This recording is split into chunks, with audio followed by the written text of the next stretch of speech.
Morning church. మరోసారి ప్రభువైన యేసుక్రీస్తు నామములో మీ అందరికీ వందనాలు. ఈ విధంగా మరోసారి ఆన్లైన్లో కలుసుకొని దేవుని స్తుతించడానికి, గణపరచడానికి దేవుడు మనకిచ్చిన అవకాశాన్ని బట్టి ప్రత్యేకంగా దేవునికి వందనాలు చెల్లిస్తుంటున్నాం. దయచేసి ఎక్కడున్నవారు అక్కడ మన హృదయాలను సిద్ధపరచుకుందాం. ఆ దేవుని ఎదుట ఈ మంచి సమయం దేవుని ఆరాధించడానికి సంఘంగా కలిసి మీరు కుటుంబంగా ఎవరైతే 2-3 నా నామమున ఏకీభవించుంటారో వారి మధ్యలో నేను ఉంటానని దేవుడు వాగ్దానం చేసిన దేవుడు మన మధ్యలో దేవుడు ఉంటున్నాడు. దయచేసి మనం గమనిద్దాం. క్రైస్తవులుగా మనం కలిగిన గొప్ప నిరీక్షణ ఏంటంటే అందరూ శ్రమలు, కష్టాలు, నష్టాలు వచ్చినప్పుడు కృంగిపోతూ ఉంటారు. కానీ మనము క్రైస్తవులుగా మనం కలిగిన గొప్ప నిరీక్షణ, మన అతిశయము అది యేసుక్రీస్తు అంటున్నారు. ఎందుకంటే ఆ సమయాల్లో కూడా, కష్టాల్లో కూడా దేవుడు మనకు తోడైండి నడిపించే దేవుడు, మనల్ని ఆదరించే దేవుడు. ఎంతమంది నమ్ముతున్నారని? అవును, దేవుడు మనల్ని ఆదరించే దేవుడు, మనల్ని ఓదార్చే దేవుడు అని నమ్మిన వారు మీరున్న ప్రదేశాల్లో గట్టిగా హల్లెలూయా చెప్దాం. హల్లెలూయా. దయచేసి మనమందరము దేవుని ఆరాధిద్దాం. మీరు మాతో కలిసి ఏకీభవించాలని మిమ్మల్ని మనవి చేస్తుంటున్నాం. యేసే నా పరిహారి, ప్రియ యేసే నా పరిహారి అనే పాట పాడుకుంటూ దేవుడు మన జీవితంలో పరిహారిగా అన్నిటినీ హరించే దేవుడుగా ఉంటున్నాడు. కష్టాలని, నష్టాలని, బాధలను, అపవాది మనల్ని వెంబడించినప్పుడు వాటన్నిటిని పరిహరించే దేవుడు, హరించే దేవుడుగా ఉంటున్నాడు. ఈ పాట పాడుకుంటూ దయచేసి మనం దేవునిగా గణపరుద్దాం.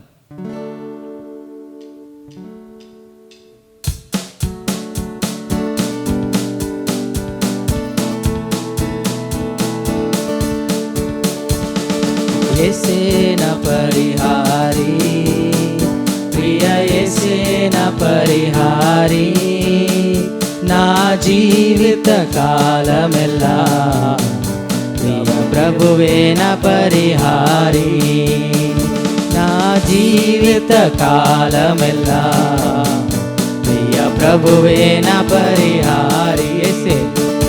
యేసే నా పరిహారి, ప్రియ యేసే నా పరిహారి, నా జీవిత కాలమెల్లా ప్రియ ప్రభువే నా పరిహారి, నా జీవిత కాలమెల్లా ప్రియ ప్రభువే నా పరిహారి. ఎన్ని కష్టాలు కలిగినను, నన్ను కృంగించే బాధలెన్నో, ఎన్ని కష్టాలు కలిగినను, నన్ను కృంగించే బాధలెన్నో, ఎన్ని నష్టాలు వాటిల్లినా ప్రియ ప్రభువే నా పరిహారి. అవును, ఎన్ని నష్టాలు కష్టాలున్నా, మనల్ని కృంగించే బాధలు ఎన్నున్నా దేవుడే పరిహారిగా ఉంటున్నాడు. నా పరిహారి యేసే నా పరిహారి. దయచేసి అందరం ఎక్కడున్న వాళ్ళ నా పరిహారి, నా జీవిత కాలమెల్లా ప్రియ ప్రభువే నా పరిహారి, నా జీవిత కాలమెల్లా ప్రియ ప్రభువే నా పరిహారి. మనులు మాన్యాలు, మని మాన్యాలు లేకున్నాను, పలు వేదనలు వేధించిన, మని మాన్యాలు లేకున్నాను, పలు వేదనలు వేధించిన, నరులెల్లరూ నన్ను వీడిన ప్రియ ప్రభువే నా పరిహారి. అవును, నరులెల్లరూ, మనుషులందరూ మనల్ని విడిచిపోయినా ప్రభు మన పరిహారిగా మనతో ఉండే దేవుడు. ప్రభువే నా పరిహారి, యేసే నా పరిహారి, ప్రియ యేసే నా పరిహారి, నా జీవిత కాలమెల్లా ప్రియ ప్రభువే నా పరిహారి, నా జీవిత కాలమెల్లా, నా జీవిత కాలమెల్లా ప్రియ ప్రభువే నా పరిహారి. దేవా నీవే నా ఆధారం, దేవా నీవే నా ఆధారం, నీ ప్రేమకు సాటెవ్వరు. అవును, దేవుని ప్రేమకు సాటి లేదు. ఆధారం, నీ ప్రేమకు సాటెవ్వరు, నా జీవిత కాలమెంతా నిన్ను పాడి స్తుతించెదను, నా జీవిత కాలమల్లా నిన్ను పాడి స్తుతించెదను. యేసే నా పరిహారి, యేసే నా పరిహారి, ప్రియ యేసే నా పరిహారి, నా జీవిత కాలమల్లా ప్రియ ప్రభువే నా పరిహారి. నా జీవిత కాలమెల్లా, నా జీవిత కాలమెల్లా ప్రియ ప్రభువే నా పరిహారి. నా జీవిత కాలమెల్లా ప్రియ ప్రభువే నా, మరోసారి నా జీవిత కాలమెల్లా, నా జీవిత కాలమెల్లా ప్రియ ప్రభువే నా పరిహారి. నా జీవిత కాలమెల్లా ప్రియ ప్రభువే నా పరిహారి. హల్లెలూయా. అవును, దేవుడు మన పరిహారి. మనల్ని అంటే మన కష్టము నష్టాలు ఏమున్నా నిజంగా మనం కష్టాల వైపు చూసినప్పుడే మనం ఇంకా కృంగిపోతుంటాం. కానీ ఎప్పుడైతే దేవుడు నిజంగా నాతో ఉన్నాడు, నాకు సహాయం చేసే దేవుడు ఉంటున్నాడని మనం ఎప్పుడైతే నమ్మి విశ్వసిస్తామో నిజంగా ఆ సమయాల్లో కూడా మనము ఆనందించగలుగుతాం. అపోస్తుడైన పౌలు నిజంగా తను చెరసాలలో వేయబడిన, మనం బైబిల్లో గమనించిన ఆయన చాలా అనేక శ్రమల గుండా వెళ్ళినప్పటికీ ఆయన దేవుని స్తుతించడానికి కారణం ఏంటంటే తనకి తెలుసు ఆయన అతిశయము దేవునిలో ఉంది. ఇక్కడి లోకంలో ఈ శ్రమలు కొద్ది నాళ్ళు ఉంటాయి, కానీ నిరంతరము మనం దేవుడితో ఒక రోజు ఉండబోతున్నాము. నా బహుమానము పరలోకమందు దేవుడు నాకు ఇవ్వబోతున్నాడు అనే విశ్వాసంతో ఆయన లోక శ్రమలని శ్రమలుగా ఎంచలేదంట. హల్లెలూయా.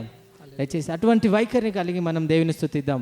యేసు కా దర్బారు రే ఆమె ప్యారాల గత అనే పాట పాడుకుంటూ దేవుని నామాన్ని గణపరుద్దాం. సంతోషంగా అందరం పాడదాం. సంతోషంగా దేవుని సన్నిధికి వస్తూ దేవుని సన్నిధిలో దేవుని స్తుతిద్దాం.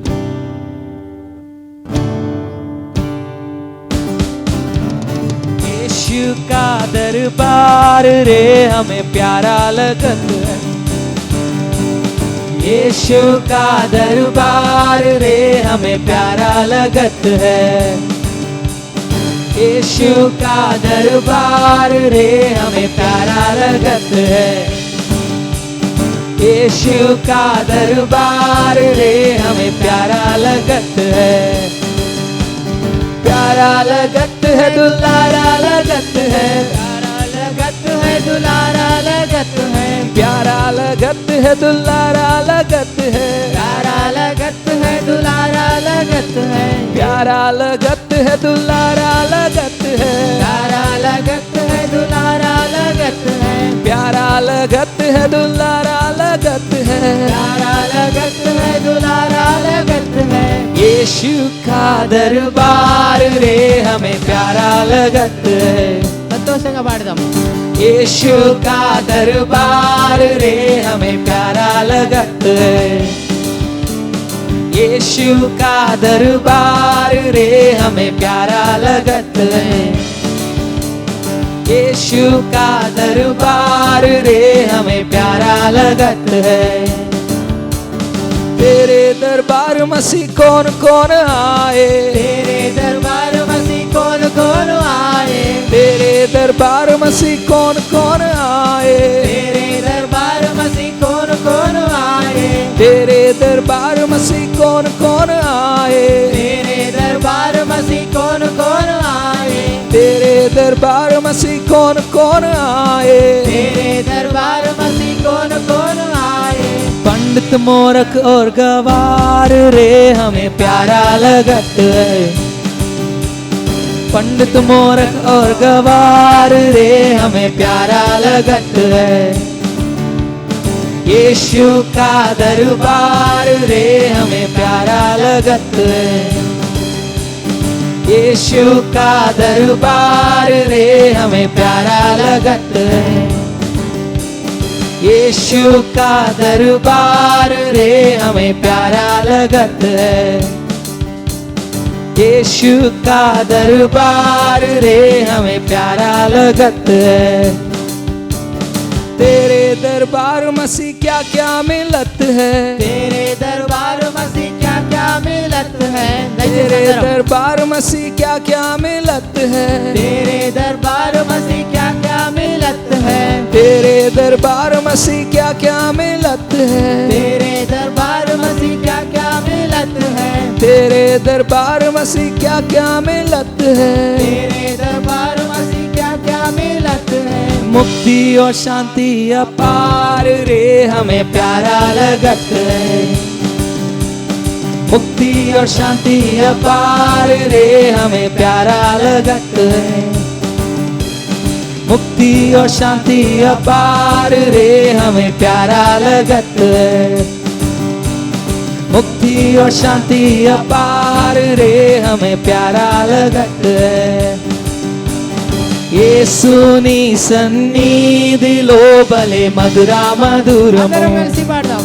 యేసుని సన్నిధిలో యేసుని సన్నిధిలో బలే మధురా మధురము. యేసుని సన్నిధిలో బలే మధురా మధురము. మధుర మధురము. యేసుని సన్నిధిలో బలే మధురా మధురము. మధురా మధురము కరుణా కటాక్షము. మధురా మధురము కరుణా కటాక్షము. మధురా మధురము కరుణా కటాక్షము. మధురా మధురము కరుణా కటాక్షము. యేసుని సన్నిధిలో బలే మధురా మధురము. మనకు ఆనందం ఉంది.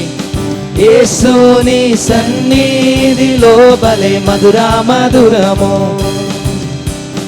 యేసుని సన్నిధిలో బలే మధురా మధురము. యేసుని సన్నిధిలో బలే మధురా మధురము. యేసుని సన్నిధిలో ఏమేమి దొరుకును. యేసుని సన్నిధిలో ఏమేమి దొరుకును. యేసుని సన్నిధిలో ఏమేమి దొరుకును. యేసుని సన్నిధిలో ఏమేమి దొరుకును. యేసుని సన్నిధిలో ఏమేమి దొరుకును. యేసుని సన్నిధిలో ఏమేమి దొరుకును. యేసుని సన్నిధిలో ఏమేమి దొరుకును. యేసుని సన్నిధిలో ఏమేమి దొరుకును. హాయి ఆనందం ప్రశాంతతే బలే మధురా మధురము. హాయి ఆనందం ప్రశాంతతే బలే మధురా మధురము. దేవుని సన్నిధిలో ఆనందం ఉంది. హాయి ఆనందం ప్రశాంతతే బలే మధురా మధురము.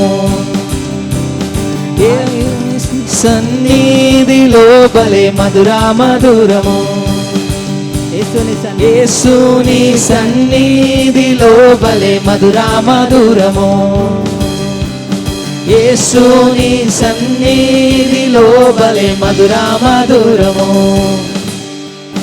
యేసుని సన్నిధిలో బలే మధురా మధురము. అవును, ఎంతమంది నమ్ముతున్నారండి? నిజంగా దేవుని సన్నిధిలో ఆనందం ఉంది, దేవుని సన్నిధిలో సంతోషం ఉంది. నిజంగా ఎంతమంది అయితే ఆయన సన్నిధిని వెతుకుతారో వీటిని పొందుకోగలుగుతారు. వారి జీవితంలో శాంతిని, ఆనందాన్ని, సంతోషాన్ని వారి జీవితంలో పొందుకోగలుగుతారు. మనం ఈ సమయంలో హృదయపూర్వకంగా అటువంటి ఆరాధన వైఖరిని కలిగి ఉండి దేవుని అడుగుదాం.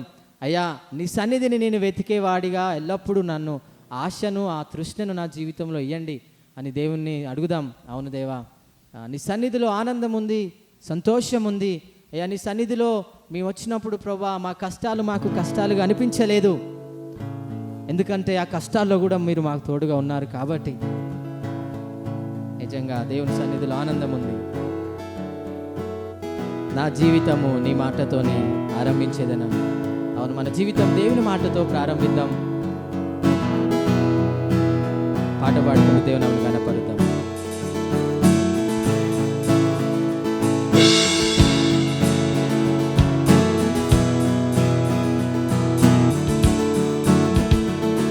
నా జీవితము నీ మాటతోనే ఆరంభించేదన్. సమాప్తమన్నా నీ మాటలోనే ఆరంభించేదన్. నా జీవితము నీ మాటతోనే ఆరంభించేదన్. సమాప్తమన్నా నీ మాటతోనే ఆరంభించేదన్. జయమే జయమే నీ మాటలో జయమే జయమే నీ మాటలో, జయమే జయమే నీ మాటలో, జయమే జయమే. ఓ యేసయ్యా, ఓ యేసయ్యా, ఓ యేసయ్యా, ఓ యేసయ్యా.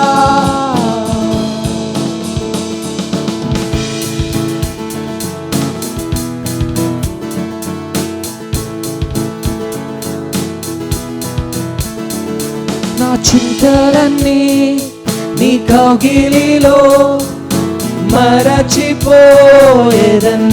అవునయ్యా, నా చింతలన్నీ నీ ఆశలన్నీ నీ సన్నిధిలో సమర్పించేదన్. నా చింతలన్నీ, నా చింతలన్నీ నీ కౌగిలిలో మరచిపోయేదన్. నా ఆశలన్నీ నీ సన్నిధిలో సమర్పించేదన్. ఆనందమే నందమే నీ కౌగిలిలో, ఆనందమే నందమే నీ సన్నిధిలో, ఆనందమే నందమే నీ కౌగిలిలో, ఆనందమే నందమే. ఓ యేసయ్యా, ఓ యేసయ్యా, ఓ యేసయ్యా, ఓ యేసయ్యా.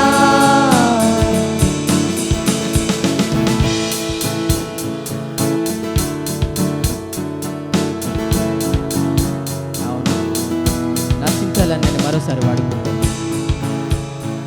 మన చింతలన్నీ దేవుని కౌగిట్లో మనం అప్పగించుకొని ఆయన సన్నిధిలో ఆనందాన్ని వెతుకుదాం మనం. నా చింతలన్నీ నీ కౌగిలిలో మరచిపోయేదన్. నా ఆశలన్నీ నీ సన్నిధిలో సమర్పించేదన్. మరోసారి అవునయ్యా, నా చింతలన్నీ నీ కౌగిలిలో మరచిపోయేదనయ్యా, మరచిపోయేదన్. నా ఆశలన్నీ, నా ఆశలన్నీ నీ సన్నిధిలో సమర్పిస్తానయ్యా, సమర్పించేదన్. ఆనందమే నందమే నీ కౌగిలిలో, అవును దేవుని సన్నిధిలో ఆనందం, ఆనందమే నందమే నీ సన్నిధిలో, ఆనందమే నందమే నీ కౌగిలిలో, ఆనందమే నందమే. ఓ యేసయ్యా, ఓ యేసయ్యా, ఓ యేసయ్యా, ఓ యేసయ్యా. నీలోనే విజయము, నీలోనే విజయం, నీలోనే ఆనందము, నీలోనే విజయము, నీలోనే ఆనందము, నీలోనే విజయము, నీలోనే ఆనందము, నీలోనే విజయము, నీలోనే ఆనందము. జయమే నీ మాటలో, జయమే జయమే నీ ప్రేమలో, జయమే జయమే నీ మాటలో, జయమే జయమే. ఓ యేసయ్యా, ఓ యేసయ్యా.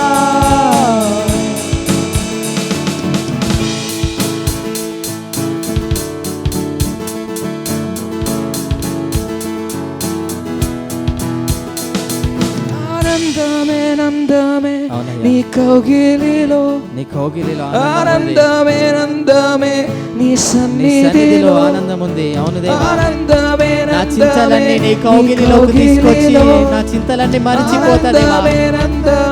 నా ఆశలన్నీ నీ సన్నిధికి తీసుకొచ్చి ప్రభువా నీకు సమర్పిస్తా.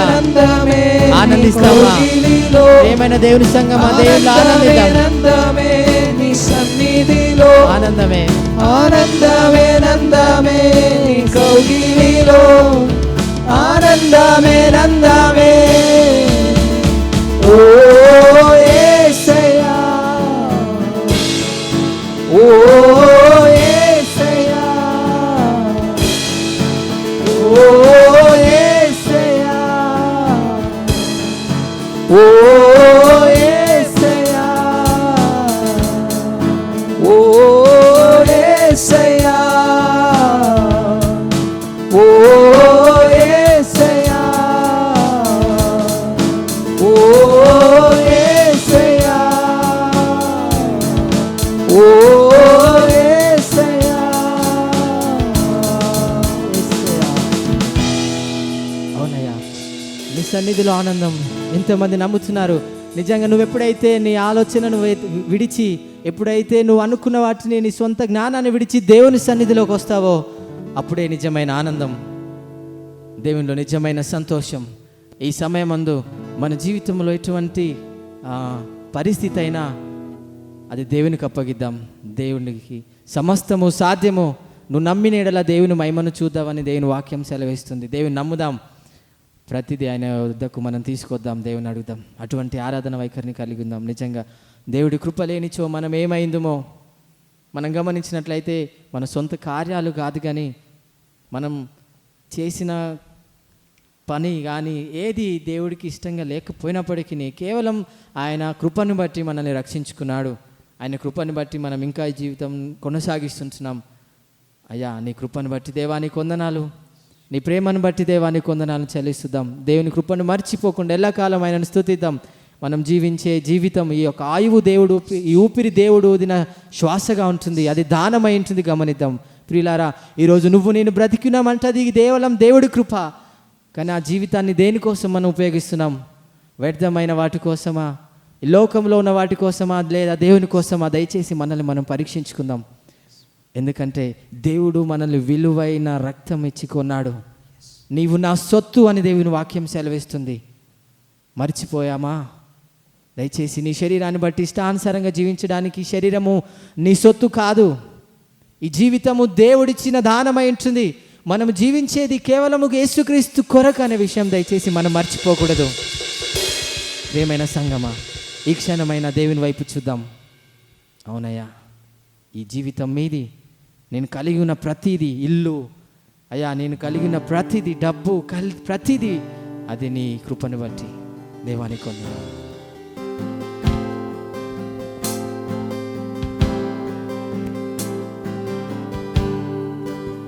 నీ కృప లేనిచో ఒక క్షణమైన నేను నిలువ జాలను ప్రభు అని పాట పాడుకుంటూ ఒప్పుకుందాం. ఇది ఒక ఒప్పుకోలు ప్రార్థనలాగా పాట పాడుకుంటూ దేవుని స్తుతిద్దాం. కృపలేనిచో ఒక క్షణమైనను నేను నిలువ జాడనో ప్రభు.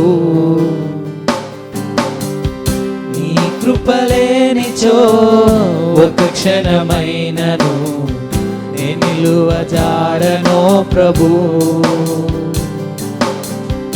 అనుక్షణం కనుపాపలా నన్ను కాయుచున్న దేవుడా, ప్రతిక్షణం కనుపాపలా నన్ను కాయుచున్న దేవుడా. నీ కృపలేనిచో ఒక క్షణమైనను నేను నిలువ జాలనో ప్రభు. నీ కృపలేనిచో ఒక క్షణమైనను నేను నిలువ జాలనో ప్రభు. నా ఐశ్వర్యమంతా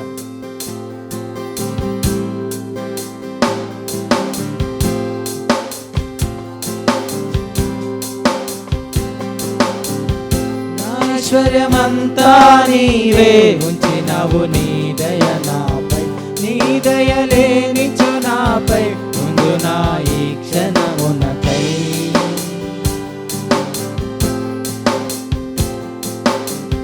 నా ఐశ్వర్యమంతా నీవే ఉంచినావు నీ దయ నాపై, నీ దయ లేనిచో నాపై ముందు నా ఈ క్షణమునకై. కాచి ఉంచినావయా ఎంతవరకునో, నన్ను విడిపోదయ నాకున్న నీ కృపాదయ. కాచి ఉంచినావయా ఎంతవరకునో, నన్ను విడిపోదయ నాకున్న నీ కృపా. నీ కృపలేనిచో ఒక క్షణమైనను నిలువజాలను ప్రభు. నీ కృపలేనిచో ఒక క్షణమైనను నిలువజాలను ప్రభు. ఈ ఊపిరి నీదేనయ్యా,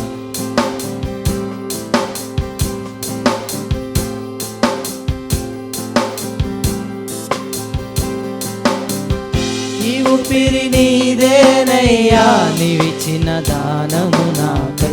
ఆశ నీవేనయ్యా, నా జీవితమంతా నీకే.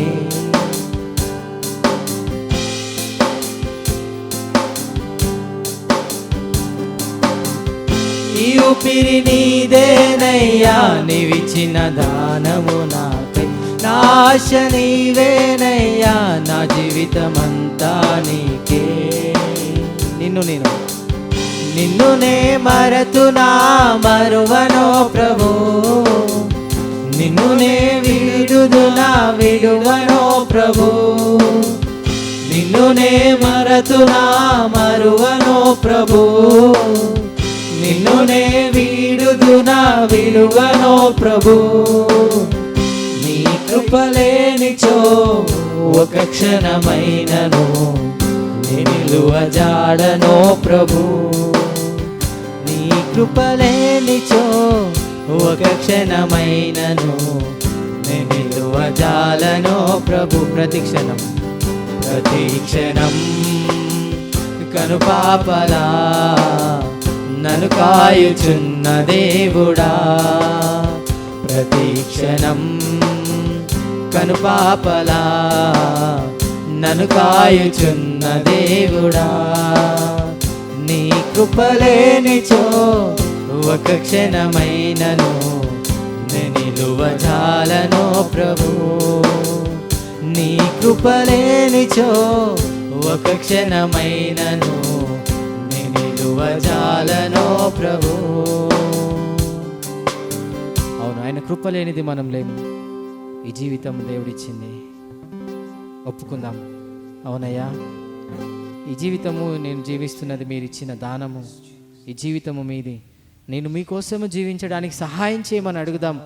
అయ్యా, చాలాసార్లు మా ఇష్టానుసారంగా మేము త్రోవ తప్పి వెళ్ళినప్పుడు అయ్యా మరలా మీరు మమ్మల్ని వెతికి రక్షించారయ్యా, నీకు వందనాలు.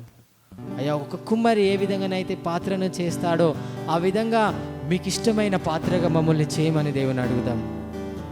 నేను పనికిరాని పాత్రగా ఉన్నాను, ఇప్పుడయ్యా పనికొచ్చే పాత్రగా మీరు నన్ను చేయమని దేవుని అడుగుదాం. అవును, సారెపై నుండి దేవుడు మనల్ని విసిరేయకుండా మరలా పనికొచ్చే పాత్రగా దేవా నన్ను చేయండి. దేవుడు మంచి కుమ్మరి అంటున్నాడు.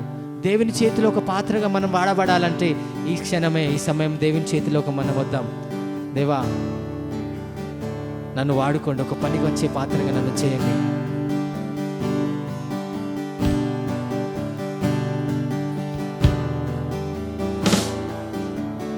కుమ్మరి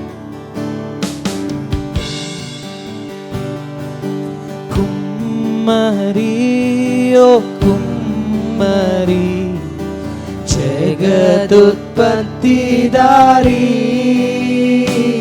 అవునయ్యా, జిగటమన్నైనా కుమ్మరిగా మన జీవితంలో ఉంటున్నాడు. చల్లగా చూడుమయ్యా, కనికరించమని దేవుని అడుగుదాం. చల్లగా చూడుమయ్యా, కుమ్మరి ఓ కుమ్మరి, జగదుత్పత్తిదారి జీగతమన్నైన నా వంక చల్లగా చూడుమయ్యా, చల్లగా చూడుమయ్యా. పనికిరాని పాత్రను నేను పనికొచ్చే పాత్రగా నన్ను చేయమని దేవుని అడుగుదాం.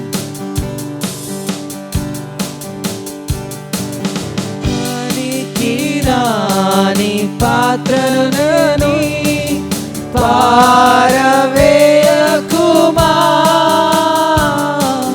పొంగి పొరలు పాత్రగా నన్ను నింపుమా. పనికిరాని పాత్రని పారవేయకుమా, పొంగి పొరలు పాత్రగా నన్ను నింపుమా. సువార్తలోని పాత్రలన్నీ యేసుని పొగడుచుండా, సాక్షిగా నుండు పాత్రగా చేసి సత్యముతో నింపుము తండ్రి, సత్యముతో నింపుము తండ్రి. కుమ్మరి ఓ కుమ్మరి జగదుత్పత్తిదారి జీగటమన్నైన దేవుని వంక చల్లగా చూడుమయ్యా, చల్లగా చూడయ్యా, నన్ను కనికరించు. ఈ పనికిరాని పాత్రను మీరు వాడమని ప్రార్థన చేద్దాం.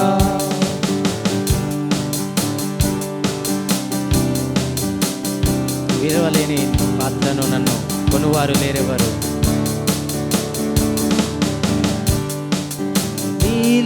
విలువలేని పాత్రను నేను కొనువారు లేరెవ్వరు,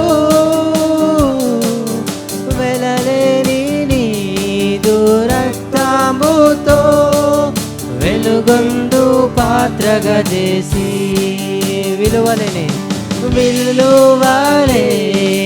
పాత్రను నేను కొనువారు లేరెవ్వరు, వెలలేని నీదు రక్తముతో వెలుగొందు పాత్రగా చేసి. ఆటంకముల నుండి నన్ను తప్పించి ఎల్లప్పుడు కావుమయ్యా, పగిలియున్న పాత్రను నేను సరిచేసి వాడుమయ్యా, సరిచేసి వాడుమయ్యా. కుమ్మరి ఓ కుమ్మరి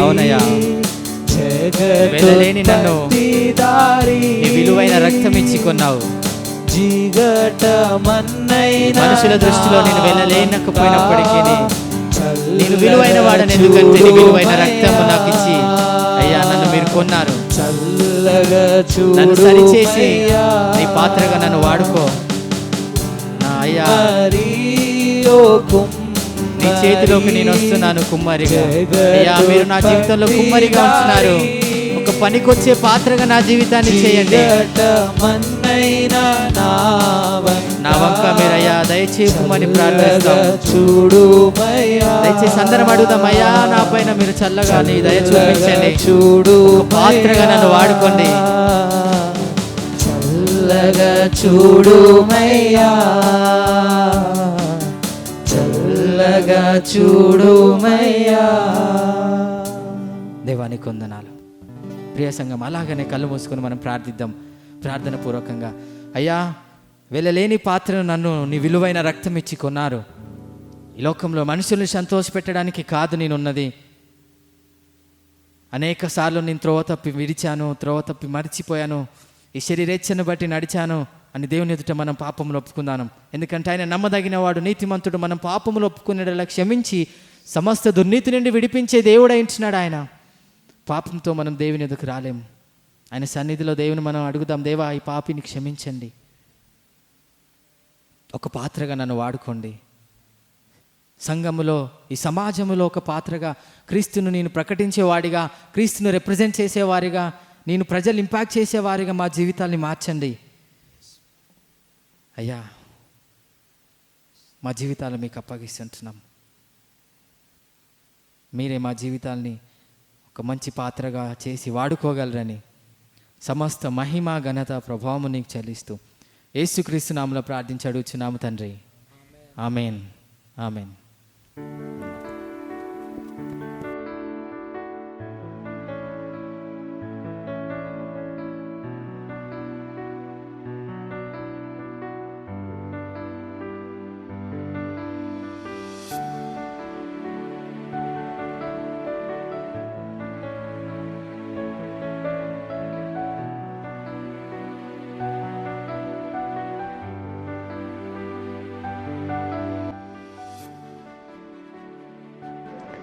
I published the first wedding banns, and both Jesus was called and his disciples to marriage. John 2:2. A wedding has been arranged between Miss Shalini, daughter of M. Venkatesh, and Mrs. Sharada, resident of Indiranagar, and Mr. Enoch Praneeth, son of Mr. M. Prakash, and Mrs. Anita, resident of Borabanda. If any of you know any cause why these two persons should not be joined together in holy matrimony, you are to declare it. Please keep Shalini and Praneeth in prayers, as you can imagine, wedding during this time of COVID season.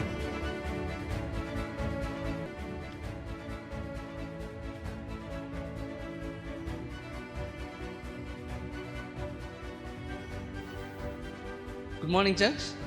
శుభోదయం సంగమా. It's such a joy to come before you once again this online, and it's very sad that we are not able to meet physically. So మరి ఒకసారి ఆనందంగా ఉంది ఆన్లైన్లో ఈ విధంగా మిమ్మల్ని కలుసుకోవడము. దుఃఖంగా ఉంది ఎందుకంటే భౌతికంగా మనం కలుసుకోలేకపోతున్నాం. But God knows our situation and He will help us and guide us in all this. So దేవునికి మన పరిస్థితి తెలుసు కాబట్టి తను మనకు సహాయం చేసి నడిపించగల దేవుడుగా ఉన్నాడు. Let us look unto the Lord through prayer and get ready for the message. మరి వాక్యంలోకి వెళ్ళక ముందు మనము ప్రార్థనతో మనం సిద్ధపరచుకుందాము. Father, we thank you for this morning time. తండ్రి దేవ, ఈ ఉదయకాల సమయాన్ని బట్టి మీకు వందనాలు. We ask you that you will speak to us this morning. ఈ ఉదయకాల సమయము దేవ మాతో మాట్లాడండి. May you increase and may we decrease, O God. ప్రభువా, మీరు హెచ్చించబడి మేము తగ్గింపబడాలి ప్రభువా. We ask you that Christ alone would be glorified. క్రీస్తు మాత్రమే మహిమ పొందుకోవాలి ప్రభువా. Our hearts will turn to you, O God, even as we look up to your word, O God. మీ వాక్యం వైపు మేము చూడచుండగా ప్రభువా, మా హృదయాలను మీ వైపు మీరు ఆకర్షించండి నాయన. In Jesus' name we pray. యేసు నామములో ప్రార్థిస్తున్నాము. Amen. Amen. This morning, let us meditate on the scripture from Exodus chapter 17, verse 1 to 3. మరి ఈ ఉదయకాల సమయమును మనము లేఖనాలు ధ్యానిద్దాము. నిర్గమకాండం 17వ అధ్యాయము 1 నుంచి 3 వచనాలు మనము ధ్యానించుకుందాం. So for the time's sake, we will read as I share the point. I will ask you to read the verses and we'll read. మళ్ళీ సమయం మనకు తక్కువ ఉంది కాబట్టి నేను ముందుకు వెళ్తుండగా నేను చెప్తూ ఉంటాను, మీరు వచనాలు తీసి మీరు చదువుకోవచ్చు. So today we are going to see from Exodus chapter 17. మళ్ళీ ఈ రోజు మనము నిర్గమకాండము 17వ అధ్యాయం నుంచి చూసుకుందాం. In this chapter we see two provisions of God, the way He protects and provides people. మరి ఈ యొక్క అధ్యాయంలో రెండు విధాలుగా దేవుడు వారిని ఎలా సమకూరుస్తూ ఉన్నాడు, వాళ్ళ అవసరత ఎలా తీరుస్తున్నాడు అన్నది చూడవచ్చు. Exodus chapter 17, 1 to 7 we see that God provided water when there was no water. మరి నిర్గమకాండం 17వ అధ్యాయం మొదటి 7 వచనాల్లో మరి వాళ్ళకు నీళ్లు లేనప్పుడు దేవుడు ఏ విధంగా వాళ్ళకి నీళ్ళని సమకూర్చాడో చూస్తాం. Secondly, we see from 8 to 16 that chapter victory over the enemy. మరి 8 నుంచి 16 వచనాల వరకు శత్రువు నుంచి ఆ విజయాన్ని దేవుడు ఏ విధంగా ఇచ్చాడన్నది మనం చూసుకుంటాం. God was demonstrating to the nation of Israel, మరి దేవుడు మరి ఇశ్రాయేల్ దేశానికి తను బయలుపరుస్తూ ఉన్నాడు that He is capable not only of nourishing and protecting His people, ఆయన కేవలం వాళ్ళని సంరక్షించి వాళ్ళని మరి పోషించడమే కాదు, కానీ He is letting them know that God is in control of that situation. మళ్ళీ ఆయన వారికి బయలుపరుస్తున్నాడు ఏంటంటే ప్రతి పరిస్థితులు ఆయన ఆధీనంలో ఉన్నాయని తెలియపరుస్తూ ఉన్నాడు. Rod Maton says like this. రాట్ మాటోన్ అనే వ్యక్తి ఈ విధంగా అంటున్నాడు, Since Israel's departure from Egypt, మరి ఎప్పుడైతే ఇజ్రాయేలీయులు ఐగుప్తు దేశం నుంచి బయలుదేరారో they have faced severe trials. వారు అనేకమైన ఇబ్బందులు ఎదుర్కొన్నారు. They needed to learn that their extremities were God's providence. మరి వాళ్ళు వెళ్ళే ఆ కఠినమైన పరిస్థితులు దేవుడు సమకూర్చడానికి ఒక అవకాశంగా మనం That చూడగలుగుతున్నాం. means difficult situations were always God's opportunities to reveal himself. That is what he's trying to say. మరి ఆయన చెప్పేది ఏంటంటే భయంకరమైన కఠిన పరిస్థితులు దేవునికి అవకాశం ఇస్తుంటాయి ఆయన తనను తాను బయలుపరచడానికి. Red Sea was parted. మరి అక్కడ చూసే ఎర్ర సముద్రం 2 పాయలుగా చేయబడింది. Bitter water was turned to sweet water. అక్కడ మరి చూసినట్లయితే చేదు నీళ్లు మధురముగా మారాయి. Bread from heaven was provided when they were hungry. మరి వారు ఆకలితో ఉన్నప్పుడు మరి పరలోకము నుంచి వారికి ఆహారము దొరికింది. We see in the wilderness experience, God has kind of put them into a school of hard knocks. మరి వాళ్ళు చూసినట్లయితే అరణ్యంలో ఉన్న జీవితంలో వారు చాలా కఠినమైన పరిస్థితులు ఎదుర్కొన్నట్టుగా చూస్తూ ఉన్నాం. They were beaten once. వారు కొట్టబడ్డారు. And they fallen. వారు పడిపోయారు. Once they come up. వారు తిరిగి లేచినప్పుడు After some time again God knocks them. మళ్ళా కొంచెం సేపు తర్వాత దేవుడు వారిని కొట్టడం మొదలు పెట్టాడు. And we see that they had that rough edges in the wilderness experience. వారు చూసినట్లయితే చాలా కఠినమైన అనుభవాలకి వారు ఆ అరణ్యంలో అనుభవించారు. And why did God put them in that school of rough hard knocks? ఎందుకు దేవుడు వాళ్ళకు మళ్ళీ అలాంటి పాఠశాలలో అలాంటి తరపిదిని వారికి ఇచ్చాడు? They were going through the subjects of faith, trials and tribulations. ఎందుకంటే వారు విశ్వాసము, కష్టాలు, మరి ఈ యొక్క కఠినమైన శ్రమలు అనే పాఠాలు వాళ్ళు నేర్చుకున్నారు. Now we are having online classes which is very difficult for us. మరి ఇప్పుడు చూసినట్లయితే ఆన్లైన్ క్లాసెస్ జరుగుతున్నాయి, అవి చాలా కష్టంగా ఉంటున్నాయి. So praise God, we are not in the wilderness. మనము దేవుని స్తుతించాలి, ఎందుకంటే మనం అరణ్యంలో లేము ఇప్పుడు. They are classes of Israelites, classes are of faith, trials and tribulations. We also go through those kind of testing times, and God wants us to go through these classes to come out with good grades. మరి అరణ్యంలో ఇశ్రాయేలీయులు అనేక పాఠాలు నేర్చుకున్నారు. మనను కూడా దేవుడి కాలంలో అనేక పాఠాలు మనకు నేర్పిస్తూ ఉంటున్నాడు. And we have noticed, if you read the scripture, we know that the Israelites did not learn their lessons well. మనము లేఖనాలను బట్టి చదువుకొని అర్థం చేసుకోవచ్చు ఏంటంటే ఆ ఇశ్రాయేలీయులు వారి పాఠాలు సరిగ్గా నేర్చుకోలేదు. Are you learning your lessons? మీరు మీ పాఠాలు సరిగ్గా నేర్చుకుంటున్నారా? God's people are faced again with another assignment in this chapter. మరి ఈ యొక్క అధ్యాయంలో దేవుని యొక్క ప్రజలు మరి యొక్క పరీక్షకు వారు వెళ్ళినట్టుగా చూస్తూ ఉన్నాం. And Warren Wiersbe introduces this like another test.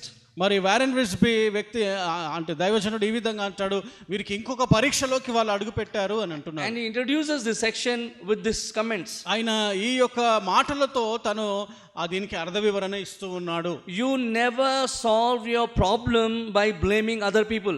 నువ్వు ఎప్పుడు కూడా నీ సమస్యలను నువ్వు ఇతరుల పైన నిందించి నీ సమస్యలను నువ్వు పరిష్కారం తీర్చుకోలేవు. Israel's real problem was unbelief and a desire to go back to their old life. వారి ఇశ్రాయేలీయులకున్న సమస్య ఏంటంటే వారికి అవిశ్వాసం అనే సమస్య ఉంది, వారు తిరిగి వెళ్ళాలి. Every difficulty you meet is an opportunity for testing yourself and trusting your Lord. మళ్ళీ ప్రతి ఒక్క కఠినమైన పరిస్థితి మనకు అది ఒక అవకాశముగా మన పరీక్షకు మనకు ఉంటూ ఉన్నది. The rock pictures Jesus Christ who was beaten for us. మరి ఆ యొక్క బండ అనేది ఆ యేసుక్రీస్తుకు సాదృశ్యంగా మన కోసము విరగొట్టబడింది అన్నట్టుగా చూడగలుగుతాం. And that the water resembles the living water of the Holy Spirit within us. మరి ఆ బండ నుంచి నీళ్లు రావడము మనకు అది పరిశుద్ధాత్మ దేవునికి సాదృశ్యంగా మనలో ఉన్నట్టుగా మనకు అర్థమవుతుంది. But we see that Israel has not passed their test. మరి చూసినట్లయితే ఇశ్రాయేలీయులు ఆ యొక్క పరీక్షను వారు విజయం పొందుకోలేదు. Let us read verse 1 in chapter 17 Exodus. మరి నిర్గమకాండం 17వ అధ్యాయంలో మొదటి వచనం మనం చూసుకుందాం. The whole Israel community set out from the desert of Sin, traveling from place to place as the Lord commanded. They camped at Rephidim, but there was no water for the people to drink. Let us read in Telugu. తరువాత ఇశ్రాయేలీయుల సర్వ సమాజము యెహోవా ఈ మాట చొప్పున తమ ప్రయాణములో scene అరణ్యము నుండి ప్రయాణమైపోయి రెఫదేములో దిగిరి. ప్రజలు తమకు త్రాగునీళ్ళు లేవనిరి. So we see the first point I want to tell is no water, that is a test by God. మరి అక్కడ మొదటిగా నేను చెప్పాల్సింది ఏంటంటే అక్కడ నీళ్లు లేవు. One good thing is Israel believed in God, trusted God, that they move forward. మరి ఒకటి మంచి విషయం ఏంటంటే వారు దేవుని విశ్వసించారు, ముందుకు సాగారు. So we also move forward like that. మనము కూడా ఆ విధంగా ముందుకు సాగుతుంటాం. But the problem is when God tested, how do we respond is the point. కానీ మనం పరీక్షించబడినప్పుడు మనం దానికి ఎలా ప్రతిస్పందిస్తామన్నదే విషయము. Before we see in Exodus chapter 15, at Marah there was at least water which was bitter and God turned it into a sweet water. మన 15వ అధ్యాయంలో మనం చూసినట్లయితే అక్కడ నీళ్లు, చేదు నీళ్లు ఉన్నాయి కానీ దాన్ని మధురముగా మార్చినట్టుగా దేవుడు But చూస్తున్నాడు. now the people see no water anywhere. మరి ఇక్కడ చూసినట్లయితే వాళ్ళకి నీళ్లు ఎక్కడ కూడా కనబడట్లేదు. I think we should call them to Hyderabad. వారిని హైదరాబాద్కి పిలవలేము. They will see water and water alone. ఎక్కడ చూసినా నీళ్ళే కనిపిస్తూ ఉన్నాయి. But not useful to drink anyways. కానీ అది తాగడానికి పనికిరాని నీళ్లు. But note that they are in the will of God because God asked them to travel through this process and they are obeying and going according to the will of God. మరి వారు చూసినట్లయితే ప్రయాణిస్తూ ఉన్నారు, దేవుని చిత్త ప్రకారంగా దేవుని ప్రణాళికలో ఉండి వాళ్ళు ప్రయాణిస్తున్నట్టుగా మనం చూస్తున్నాం. So important thing that we need to notice is this. మన ప్రాముఖ్యమైన విషయము మనం గమనించాలంటే ఇది. One can be in the center of God's will దేవుని యొక్క చిత్తములో మధ్యలో ఒక వ్యక్తి ఉండవచ్చు and still be in the center of a trial. ఆయన మరి ఒక చాలా కఠినమైన సమస్య మధ్యలో కూడా అదే సమయంలో ఉండవచ్చు. No, we see preachers telling trials are from devil. మరి పేతురు అంటున్నాడు ఈ యొక్క కష్టాలన్నీ మరి చూసినట్లయితే సాతాను నుంచి వస్తూ ఉన్నాయి. Not Peter. Usually pastors preach like that. చాలా మటుకు పాస్టర్లు అంటారు మరి మనకు వచ్చే సమస్యలు ఆ దయ్యం నుంచి వస్తూ ఉన్నాయని అంటారు. But here we see it is God who asked them to take this journey, and we also see that in that journey when they are listening to God, we see a trial. మరి ఇక్కడ చూసినట్లయితే దేవుడు వారికి ముందుకు వెళ్ళమన్నప్పుడు కూడా అక్కడ వాళ్ళకి కష్టమైన పరిస్థితులు వాళ్ళు అనుభవించారు. So there was no water for the people to drink. అక్కడ వాళ్ళ నీళ్లు లేవు వాళ్ళకి తాగడానికి. So we don't want to underestimate their situation. It's very difficult when there is no water. మరి వాళ్ళున్న పరిస్థితులు మనం అర్థం చేసుకోలేము. చాలా నీళ్లు లేని పరిస్థితుల్లో ఉంటున్నారు. This is a serious trial. అది చాలా కఠినమైన మరి శోధన పరిస్థితి. Already you are in a desert and you don't have water. మరి మీరు అరణ్యంలో ఉన్నారు, ఇంకా మరి దానిపైన నీళ్ళు లేవు. But we have to see at Marah they already had an experience. The waters were bitter and God actually taught them and revealed themselves that he is a Rapha. He would experience a healing power of the Lord there. మరి వారు చూసినట్లయితే వారు మారా అనుభవంలోకి వాళ్ళు వెళ్ళారు.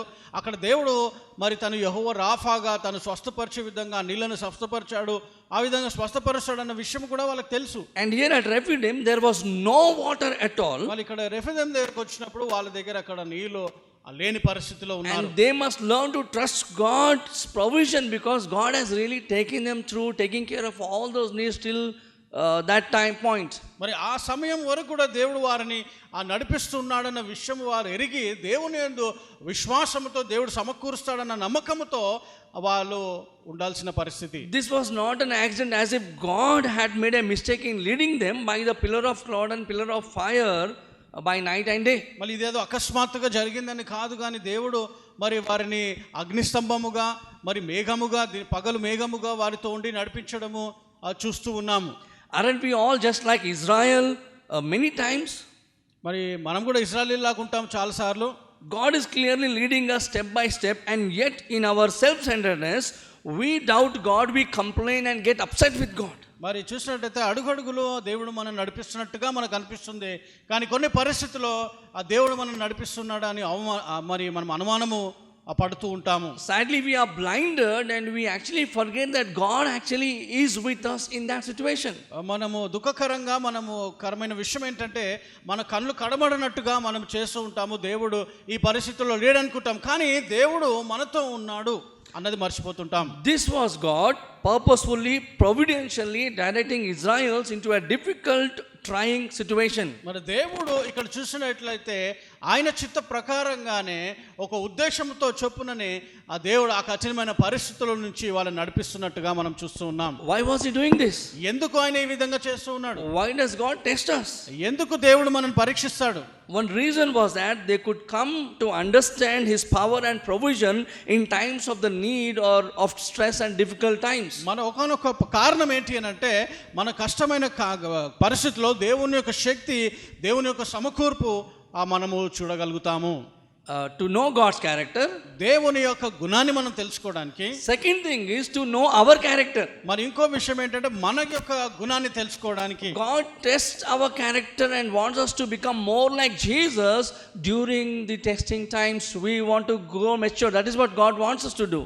దేవుడు మనల్ని ఎందుకు పరీక్షిస్తూ ఉంటాడంటే మనము మన గుణము క్రీస్తు యొక్క గుణముగా ఆయన స్వరూపంలో మార్చబడాలని దేవుడు ఈ కఠినమైన పరిస్థితులు, శ్రమలు మన జీవితాల్లో తీసుకొస్తుంటాడు. We see in James tells, rejoice when you have troubles because this testing will produce maturity.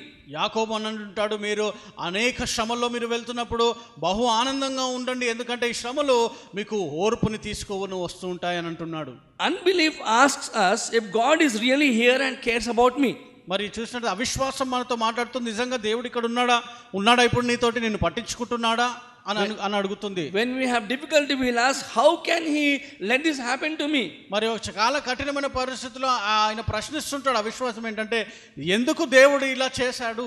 Why did my mom pass away? Why did my dad pass away? ఎందుకు మరి నా తల్లి నన్ను చనిపోయింది, నా తండ్రి నన్ను విడిచి వెళ్ళిపోయాడు అని అంటుంటాం. Why did I get corona positive? ఎందుకు నాకు కరోనా పాజిటివ్ వచ్చింది అని అనుకుంటాం.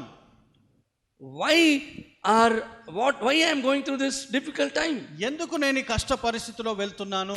So unbelief always doubts God's sovereignty. మళ్ళీ అవిశ్వాసం అన్నది దేవుని యొక్క సార్వభౌమత అధికారాన్ని అది అనుమానిస్తూ ఉంటుంది. It doubts His power and His wisdom and His love. అది ఆయన దేవుని యొక్క జ్ఞానాన్ని, దేవుని యొక్క ప్రేమను అది ఎప్పుడు కూడా అనుమానిస్తూ ఉంటుంది. It removes God from His rightful place as a judge and who puts Him on, but it puts Him on trial when we have unbelief. మరి ఆయన న్యాయాధిపతి అనే విషయాన్ని ఎరగక మరి అవిశ్వాసం అన్నది ఆయనని ఒక బోన్లో పెట్టిన వ్యక్తిగా చూస్తూ ఉంటుంది. And I become the judge and I try to test him as if he is doing something wrong. ఆయన ఏదో తప్పు చేశాడనేసి నేను న్యాయాధిపతిగా ఉండి ఆయనకేదో తీర్పు తీరుస్తున్నట్టుగా వ్యవహరిస్తూ ఉంటుంది. And this attitude actually comes out of pride, thinking that I know better than God. God does not know, and that's why we ask, why are you doing this? Don't you know what's happening to me? మరి ఇది ఎందుకు అన్నట్టు ఇది గర్వముతో, మరి నాకు తెలుసు ఏం జరుగుతుంది, మరి నువ్వెందుకు ఇలా చేస్తున్నావు, నీకు తెలియదా అని దేవుణ్ణే ప్రశ్నించినట్టుగా చెప్తూ ఉంటుంది. No, we act as if we know the best, and God is actually a person who's ignorant and he does not know what is good for us. మరి అది ఎలా మనం నటిస్తుంటామంటే, నాకు అన్ని తెలుసు కానీ దేవునికి మాత్రమే ఏమీ తెలియదు, ఆయనకి ఏం తెలియని వ్యక్తిగా ఉంటున్నాడని అనిపిస్తూ ఉంటుంది. Be on guard against grumbling the Lord. మరి దేవునికి వ్యతిరేకంగా గునగడం విషయంలో జాగ్రత్తగా ఉండాలి. And this is a lesson we all need to learn, and so clearly sometimes God allows testing circumstances in our lives to test us. ఈ పాఠాలన్నీ కూడా మనము నేర్చుకోవాలి. చాలా సార్లు దేవుడు మనని ఈ పరీక్ష కాలంలో మనం తీసుకెళ్తుంటాడు. When God is testing you, ఎప్పుడైతే దేవుడు నిన్ను పరీక్షిస్తుంటాడు, how do you respond? నువ్వు ఎలా ప్రతిస్పందిస్తూ ఉన్నావు? Do we respond like Israel did? ఇశ్రాయేలీయులు ఏ విధంగా ప్రతిస్పందించారో ఆ విధంగా ప్రతిస్పందిస్తున్నావా? When tested with bitter water, no food, and now no water. మరి చూసినట్లయితే చేదు నీళ్ళు అనుభవంలోకి వెళ్ళారు వాళ్ళు.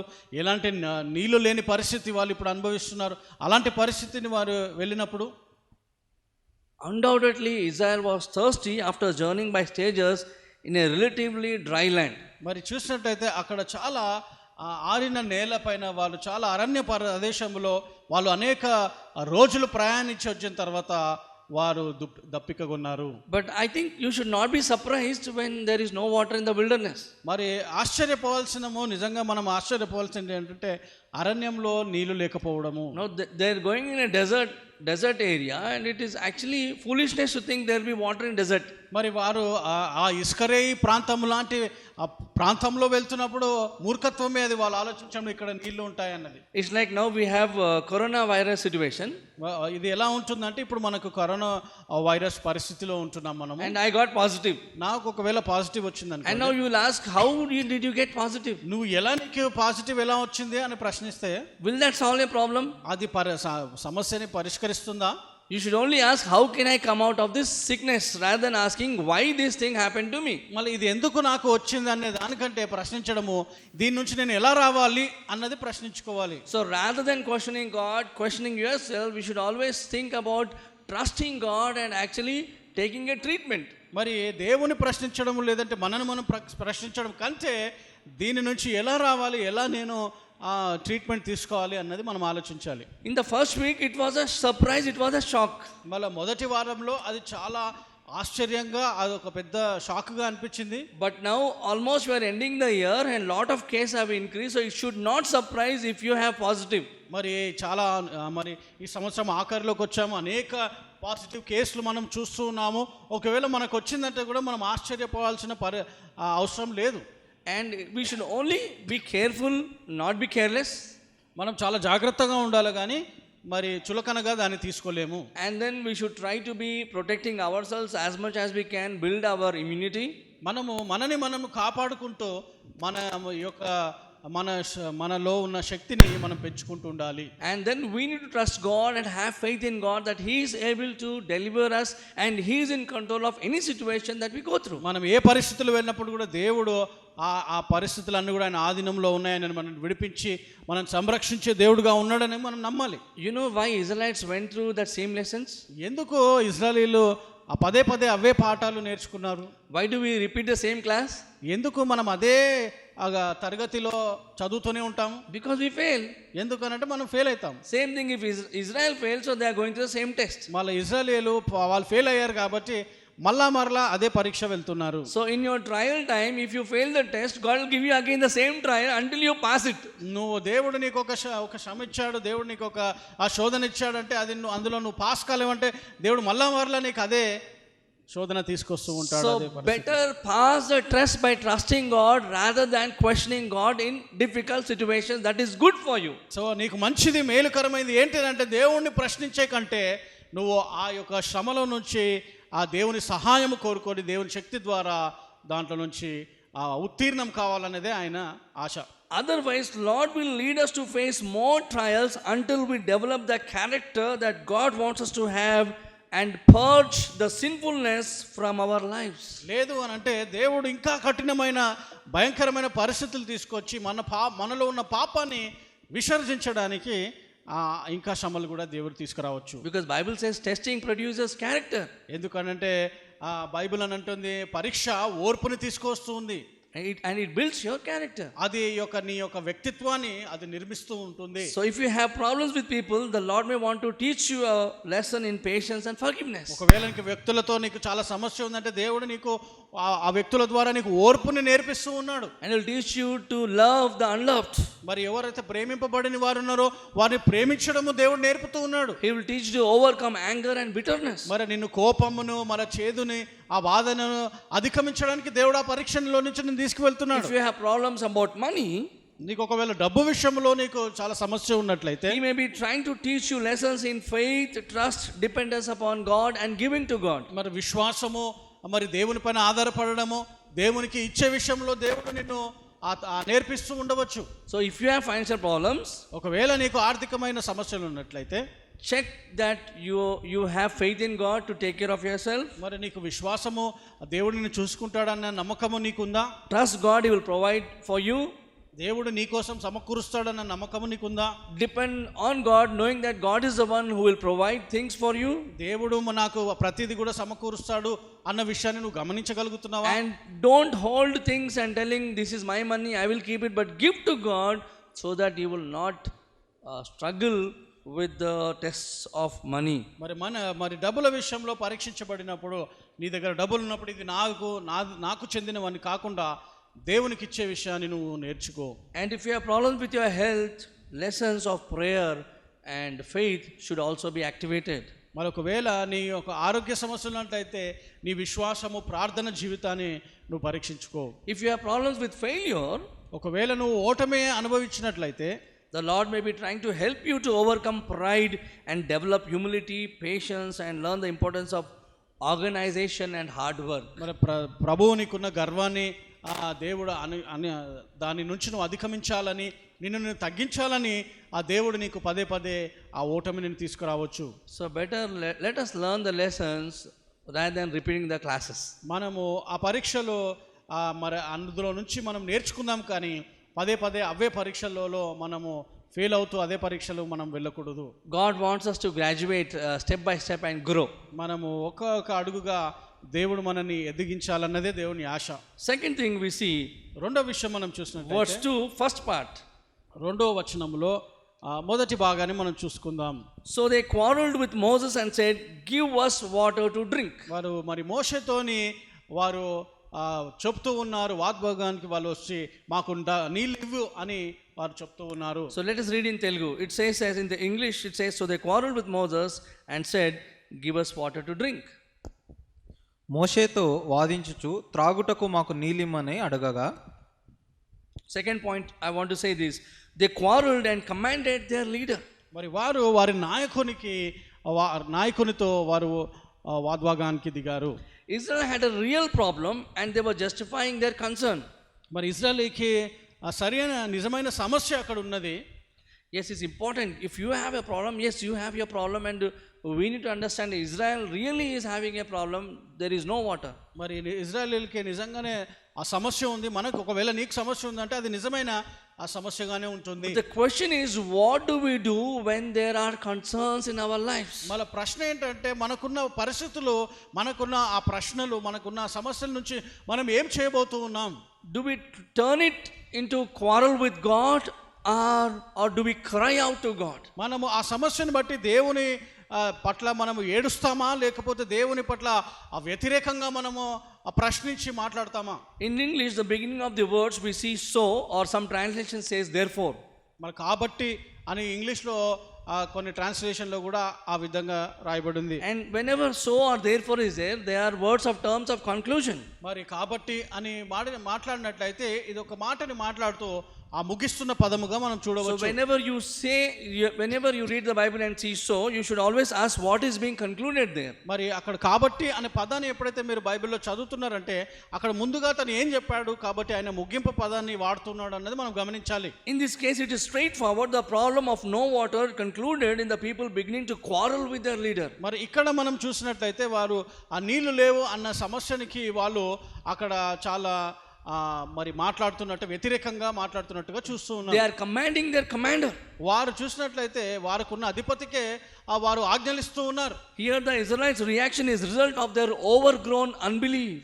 వారు ఇజ్రాయేలీలకున్న సమస్య ఏంటంటే అవిశ్వాసములో చాలా ఎక్కువగా వారు పెరిగిన వారుగా మనం చూస్తూ ఉన్నాం. And their failure to trust in Jehovah and his man, God's man Moses.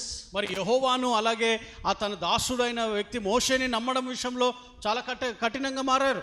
Israel does not like where God is leading them because they cannot see any physical drinking water. మళ్ళీ ఇజ్రాయేలీలు దేవుని ఆ నడిపింపునకు వాళ్ళు చూడలేకపోతున్నారు, ఎందుకంటే వాళ్ళకున్న సమస్య, నీళ్ళ సమస్యని దేవుడు తీర్చలేడు. Israel has completely forgotten about the word of God and the work of God. మళ్ళీ ఇజ్రాయేలీ జనాంగము దేవుని యొక్క పనిని మర్చిపోయారు, దేవుని యొక్క వాక్కును కూడా మర్చిపోయారు. Israelites have forgotten God's previous power and provision and protection in spite of all those situations until Exodus chapter 17. మరి అప్పటి వరకు ఆ నిర్గమకాండం 17వ అధ్యాయం వరకు, దానికంటే మునుపు దేవుడు వారికి అద్భుత రీతిగా తన శక్తితో తనని ఏ విధంగా వారిని పోషించి నడిపించి ఆ యొక్క అనుభవాలన్నీ కూడా వాళ్ళు మర్చిపోయారు. When you forget the goodness of God, నువ్వు ఎప్పుడైతే దేవుని యొక్క మంచితనాన్ని మర్చిపోతావో, in the history that has happened in the past, whenever God has done something good, when we forget that, గతంలో దేవుడు చేసిన మంచి కార్యాలని ఒకవేళ మనం మర్చిపోయినట్లయితే, you will grumble and stumble in the future. నువ్వు భవిష్యత్తులో పడిపోయే ఆస్కారం ఉంటుంది. దేవునికి విరుద్ధంగా గొనుగడం చేయడం జరుగుతుంది. It is good to begin each day with attitude of gratitude to our God. ప్రతి రోజు కూడా దేవుని పట్ల కృతజ్ఞత హృదయము కలిగి మొదలు పెట్టడం చాలా మంచిది. Israel forgets God and therefore they quarrel against God and command Moses. మరి ఇజ్రాయేల్ జనాంగము దేవుని మర్చిపోయారు, కాబట్టే మరి మోషేతో వారు వ్యతిరేకంగా మాట్లాడుతూ ఉన్నారు. We can clearly see God has led them there.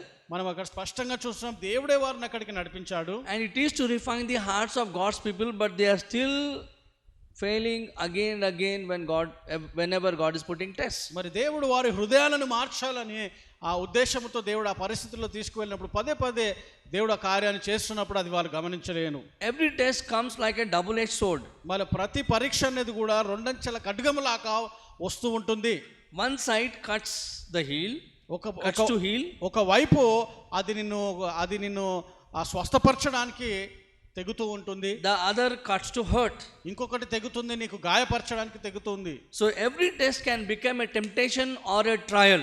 మరి ప్రతి ఒక్క పరిస్థితి కూడా దేవుడు అనుగ్రహించే అది నీకు పరీక్షగా కావచ్చు లేదా శోధనగా ఉండవచ్చు. So now the question is with us. ఈ ప్రశ్న ఇప్పుడు ఏంటంటే మనతో ఉన్నది ఇప్పుడు ప్రశ్న. How are you doing with the tests the Lord is allowing into your life? దేవుడు నీ జీవితంలో తీసుకొచ్చే పరీక్షలను నువ్వు ఎలా ప్రతిస్పందిస్తూ ఉన్నావు?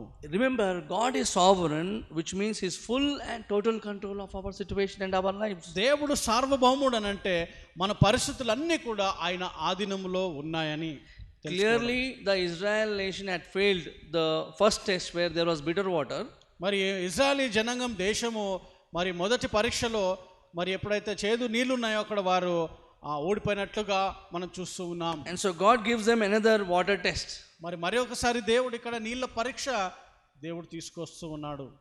So frankly, when we as believers begin quarreling or complaining over some circumstances or something we think the Lord should provide for us, మరి ఎప్పుడు నిజాయితీగా మనం దేవునికి వ్యతిరేకంగా మనం మాట్లాడుతుంటామో మన కఠినమైన పరిస్థితిలో వెళ్ళినప్పుడు we are acting just like Israelites did. మనము కూడా ఇజ్రాయలీ జనాంగం ఏ విధంగా ప్రతిస్పందించారో ఆ విధంగా మనం కూడా ప్రవర్తిస్తూ ఉంటాం. It's important that we need to trust in the Lord with all our heart instead of complaining, quarreling and grumbling. మనం కూడా సంపూర్ణ హృదయంతో దేవుని విశ్వసించాలి, కానీ ఇజ్రాయలీ జనంగా మనము మరి సునగడము గొనగడము వ్యతిరేకంగా మాట్లాడడం మనం చేయొద్దు. According to 1 Thessalonians 5 verse 18 we see we should manifest an attitude of contentment and gratitude, giving thanks in all things. మరి మొదటి తెస్సలోనిక పత్రిక 5వ అధ్యాయం 18వ వచనంలో మనం చూసినట్లయితే మనకు ఒక హృదయము మరి కృతజ్ఞత చెల్లించే హృదయము ఉండుటకు మనం నేర్చుకోవాలి. So we saw that it's a test by God, there was no water. దేవుడు పరీక్షించాడు, అక్కడ వారికి నీళ్ళు లేవు. And secondly we saw they quarreled and commanded the leader when they were difficult situation. రెండోదిగా చూసినట్లయితే వారు ఆ కఠినమైన పరిస్థితుల్లో నాయకునికి వ్యతిరేకంగా మాట్లాడుతున్నారు, దేవునికి ఆజ్ఞిస్తూ ఉన్నారు. And thirdly, third point we see that the quarreling with Moses is testing the Lord, not Moses. మరి మూడోది చూసినట్లయితే వారికి మోషేకి వ్యతిరేకంగా మాట్లాడుతున్నారంటే అది మోషతో కాదు కానీ దేవునికే వ్యతిరేకంగా మాట్లాడుతూ ఉన్నట్టుగా. Let us read Exodus chapter 17 verse 2 second part. మరి నిర్గమకాండం 17వ అధ్యాయం 2వ వచనం యొక్క ఆఖరి భాగాన్ని మనం చదువుకుందాం. I am reading in English. Moses replied, "Why do you quarrel with me? Why do you put the Lord to test?" మోషే, మీరు నాతో వాదింపనేలా యెహోవాను శోధింపనేలా అని వారితో చెప్పాను. So we notice here they were quarreling with Moses, who was a mediator with God. మరి ఇక్కడ చూసినట్లయితే దేవునికి మరి మధ్యవర్తిగా ఉన్న మోషేతో వాళ్ళు వాగ్వివాదానికి వాళ్ళు వచ్చినట్టుగా చూస్తున్నాం. When you are asking your pastor why these problems are coming to me, why are you not showing me love, or any complaint that you're giving to your pastor, మరి వెళ్ళి పాస్టర్ దగ్గరికి వెళ్ళి ఎందుకు నాకు ఈ సమస్య వస్తుంది, ఎందుకు ఇట్లా శోధనలు వెళ్తున్నానని నువ్వు ప్రశ్నించినప్పుడు, so the problem is not with the pastor but the problem is with the master. మరి పాస్టర్తో కాదు నీ సమస్య, అక్కడ ఉన్న మాస్టర్తో నీకు సమస్య ఉంది. So the problem is with God. When actually Israelites were quarreling with Moses, their problem was with God. మరి మోషేతో వారు మరి వ్యతిరేకంగా మాట్లాడుతున్నప్పుడు అక్కడ మోషేతో సమస్య వాళ్ళకి దేవునితో సమస్య. Guzik, a Christian author, says like this: when we have a problem, it is much easier to blame someone than to think through the problem carefully and spiritually. మన ఒక క్రైస్తవ రచయిత ఈ విధంగా అంటాడు, మనకున్న ఆ సమస్య ఉన్నప్పుడు మనం వేరే వాళ్ళపైన దాన్ని నెట్టేస్తూ ఉంటాం. In this situation, Israel could have thought, మళ్ళీ ఈ పరిస్థితిలో ఇజ్రాయేలీలు అనుకుంటున్నారు, they should have thought, we are in the desert, it is not surprising that there is no water, we need to look to God to meet this need. వాళ్ళు అనుకోవచ్చు, మనము అరణ్యంలో ఉంటున్నాము, ఈ అరణ్యంలో నీళ్ళు మనకు దొరికాయి, కానీ దేవుని వైపు మనం చూద్దాము, దేవుడు మనకు సమకూరుస్తాడన్న విషయాన్ని మనం చూడాలి. Instead of seeing that way, they blamed Moses and did nothing to help the problem. మరి ఈ విధంగా వారు దేవుని వైపు చూడాలి, కానీ చూసినప్పుడే సమస్య తీరుతుంది, కానీ అలా చేయకుండా వారు మోషే వైపు చూస్తూ ఉన్నారు. We need to be very careful when we are tempted to be critical of your pastor or other church leaders. మనము మన యొక్క సంఘ నాయకులు కానీ పాస్టర్లకి వ్యతిరేకంగా మాట్లాడుతున్నప్పుడు చాలా జాగ్రత్తగా మనం ఉండాలి. You may find yourself not only opposing pastors but also God. మరి నువ్వు కేవలం పాస్టర్లకి వ్యతిరేకంగానే కాదు, కానీ దేవునికే వ్యతిరేకంగా మాట్లాడుతున్నట్టుగా ఉంటుంది. I am not asking you to oppose your pastor, నేను మీ పాస్టర్కి వ్యతిరేకంగా మాట్లాడాలని అనట్లేదు, but I am asking you to slow down before passing a judgment. మరి నువ్వు ఏదైనా తీర్పు తీర్చక ముందో నువ్వు ఆలోచించాలి. Sincerely check your motives. నువ్వు చెప్పేదాని గురించి నీ యొక్క వైఖరి నువ్వు ఆలోచించాలి. And make sure there is a sound biblical reason for your complaint and not simply a personality issue. మరి నువ్వు ఒక సమస్యని తీసుకువచ్చినప్పుడు ఆ వాక్యపరంగా ఉండాలి, కానీ అది నీ వ్యక్తిత్వానికి సంబంధించినట్టుగా వ్యక్తిగతంగా ఉండకూడదు. You need to realize even pastors need a break. మీరు తెలుసుకోవాల్సింది ఏంటంటే పాస్టర్లకు కూడా వారు అలసిపోతూ ఉంటారు, వాళ్ళకు కూడా విశ్రాంతి కావాలి. Woodrow Kroll says like this. Woodrow scroll ఈ విధంగా అంటుంటాడు, Pastors need your grace, not your gripes. Gripes is like stomach pain. మరి పాస్టర్లకి నీ కృప కావాలి, కానీ వారికి మీ నొప్పులు అవసరం లేదు. It's like, gripe water we give to children Mari to stop the stomach pain. నొప్పి వచ్చినప్పుడు మనం వాళ్ళకి గ్రైప్ వాటర్ ఇస్తూ ఉంటాము పిల్లలకి. So Woodrow Kroll says pastors need your grace. మళ్ళీ పాస్టర్లకి మీ కృప కావాలి. R.C. Sproul comments like this. RC Sproul ఈ విధంగా చెప్తూ ఉన్నాడు, Even though they murmured against Moses directly, మరి మోషేకి వారు వ్యతిరేకంగా వారు మరి నేరుగా వారికి సునగడం చేశారు. they called God into question because Moses was God's representative on earth. మరి ఎందుకంటే వారు నేరుగా దేవుణ్ణే ప్రశ్నించినట్టుగా ఉంటుంది, ఎందుకంటే వారు ఆ మోషే మరి దేవునికి ప్రాతిపత్యం వహిస్తూ ఉన్నాడు. Actually, the God who departed Red Sea, the God who actually provided manna, the God who changed the bitter water into sweet water, మరి ఆ దేవుడు ఏ దేవుడైతే మరి ఎర్ర సముద్రాన్ని 2 పాయలుగా చేశాడు, ఏ దేవుడైతే మన్నాను కురిపించి వారికి మరి భోజనంగా ఇచ్చాడు, ఏ దేవుడైతే వారి మరి చేదు నీళ్ళని మధుర నీళ్ళుగా మార్చాడో ఆ దేవుడే. this God was always faithful to Israelites. ఈ దేవుడే మరి ఎప్పుడు కూడా ఇజ్రాయెల్ దేశానికి నమ్మకస్తుడిగా ఉన్నాడు. So this difficult situation always should bring confidence and trust and sufficiency in the word of God, but not anything else. మరి ఈ పరిస్థితిలో మరి వారికి ఆదరణ అనేది దేవుని వాక్యము ద్వారానే రావాలి, కానీ ఇంకా ఏ విషయంలోనూ కూడా రావద్దు. This shows that how distrustful we humans are when difficult situations come. ఇది మనకి ఏం గుర్తు తెప్పిస్తుంది అంటే మనం ఎంత అపనమ్మకమైన వ్యక్తులుగా మనము ఉంటుంటాము. Even when we have some complaint about somebody, ఎవరికి మనకు సమస్య ఉన్నట్లయితే we forget all the good things they have done and we pick up one point and put up a fight with them. వారు చేసిన మంచి పనులన్నిటిని మనం మర్చిపోయి ఒక్క చెడు పనిని పట్టుకొని మనము దానిపైనే మనం కన్ను దృష్టి పెడుతుంటాము. Wife and husbands, మరి భార్యాభర్తల మధ్యలో meditate on the good things about you both. మీ ఇద్దరి మధ్యలో ఉన్న మంచి విషయాలను బట్టి మీరు ఆలోచించండి. Children, think about what your parents have given to you rather not what they have.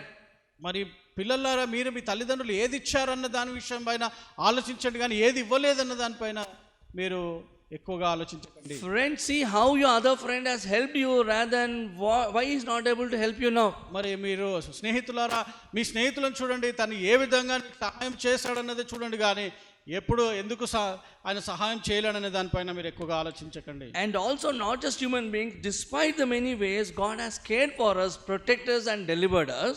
మరి కేవలం మనుషులు మాత్రమే కాదు, కానీ దేవుడు అనేక పరిస్థితుల్లో కూడా నమ్మకస్తుడుగా మనం కాపాడుతూ సంరక్షిస్తూ పోషిస్తూ నడిపించే దేవునిగా ఉన్నాడు. We still doubt him. అయినప్పటికీ కూడా ఆయనను అనుమానిస్తూ ఉంటాం. Even if you doubt human beings, it's okay, but it is so difficult for us when we doubt God. మరి మనుషులుగా మనం ఇతరులను అనుమానించవచ్చు, కానీ మనము చాలా కష్టమైన విషయం ఏంటంటే దేవునికి మనం ఒక్కొక్కసారి అనుమానిస్తూ ఉంటాం. Temptation and trials are two sides of the same coin. మరి ఒక నాణానికి 2 వైపులే మనం చూడొచ్చు. శ్రమలు అనేటివి అలాగే శోధనలు అనేటివి ఒకటే నాణానికి 2 వైపులా ఉంటుంది. It becomes a test or a temptation depending upon your response. మరి నువ్వు దాన్ని ఎలా ప్రతిస్పందిస్తావో అది నీకు శోధనగా లేతే నీకు శ్రమగా అది మారవచ్చు. Actually test your character. ఆ పరీక్ష అనేది నీకున్న గుణాన్ని అది పరీక్షించేస్తుంది. And the trials may come from God, even sometimes under through Satan, because God is allowing it.